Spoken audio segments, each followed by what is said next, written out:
Thomas and Skarloey's big day out. It was a beautiful bright summer on the island of Sodor. Thomas the Tank Engine was taking passengers to the seaside. In the summer holidays, Thomas went there nearly every day. One morning, the Fat Controller came to see Thomas. "I have an important special for you," he said.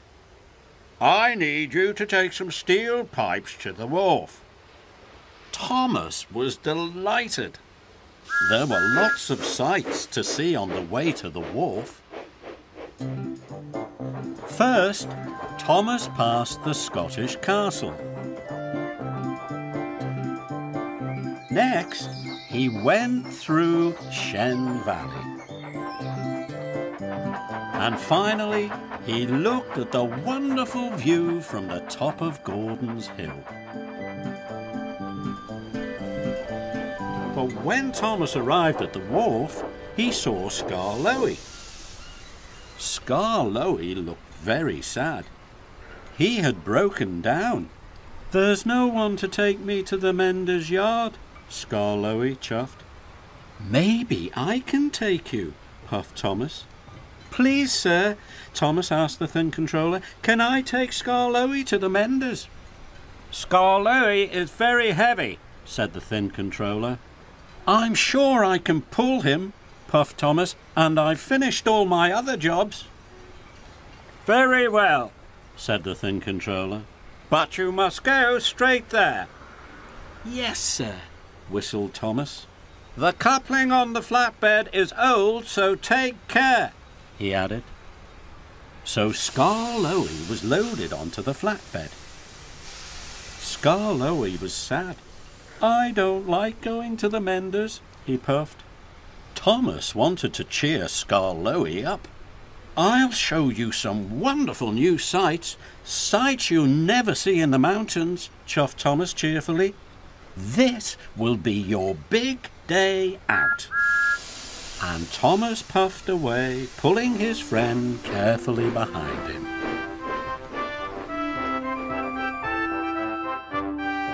So Thomas didn't take Skarloey straight to the menders.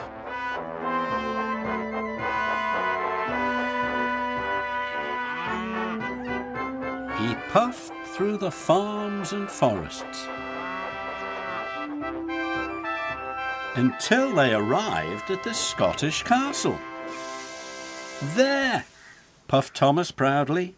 "Isn't it wonderful?" "It's very nice," chuffed Skarloey. "But we have a castle in the mountains." "Then I'll show you Shen Valley," puffed Thomas.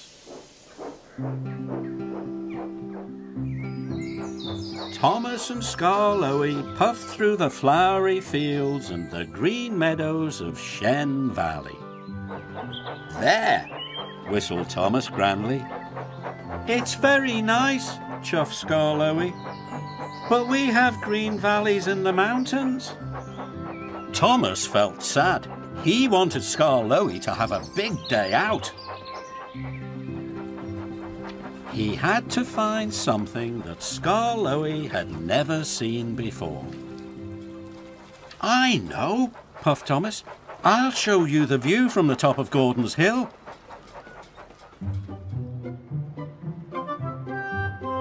So Thomas huffed and puffed up Gordon's Hill.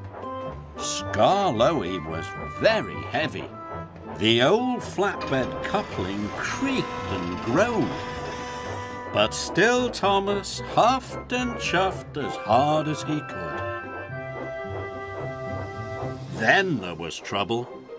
Just as he got to the top of the hill, the coupling came loose, and Skarloey rolled backwards. "Help!" cried Skarloey, but it was too late. Skarloey's flatbed biffed into the sidings and came off the track.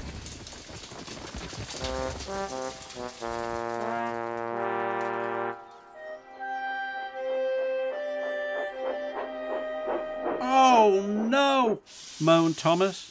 The thing controller told me to go straight to the mender's yard, but I wanted to give you a big day out.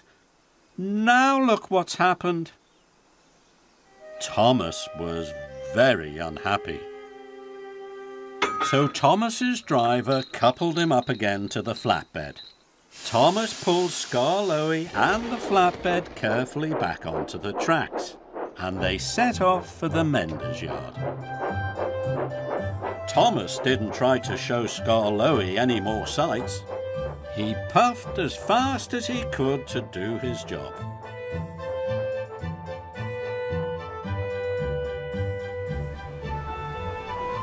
The fastest way to the mender's yard was the track by the seaside.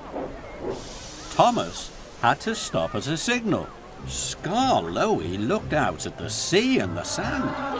There were sandcastles, donkey rides and children eating ice cream. It looked marvellous. "It's wonderful," gasped Skarloey. "I've never seen anything like that before." Skarloey was so excited it made his axles tingle.